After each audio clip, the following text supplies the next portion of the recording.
Hi everyone, welcome back to Ashley's Kitchen. Today we are making a classic light home dish, stir-fried fresh Luffa with eggs. Look at that color, tender, silky Luffa and fluffy golden eggs. Perfect with a bowl of rice. Alright, let's get started. First, prepare the Luffa. I'm using fresh Luffa.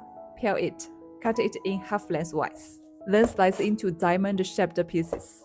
Rinse them a couple of times and drain. Now a lot of people worry that Luffa turns black when you cook it.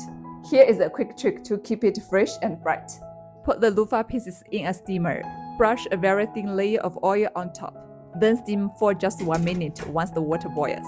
That's it, don't overdo it. This keeps the color and texture perfect. Next, add a couple drops of white vinegar to eggs. This little trick removes any eggy smell and helps the eggs turn extra fluffy. Chop up some red pepper into chunks. And prepare some scallions and mince the garlic. The Luffa is steamed and ready to go. Okay, heat your wok and add some oil. Pour in the egg mixture and let it set a little. Push gently so you can get a big soft curds. Don't overcook, you want them still tender. Scoop the eggs out and set aside in big pieces. Add a little oil in the wok. The scallions and garlic go in. Fry until fragrant. Then add the Luffa. Stir fry on high heat so it stays bright.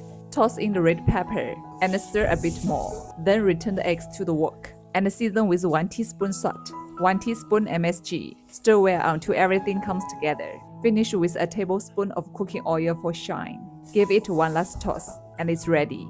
See that beautiful green? So fresh and light. This dish is mild and nourishing. Great for kids and elders and won't make you feel heavy. Let me test. The Luffa is silky and delicate.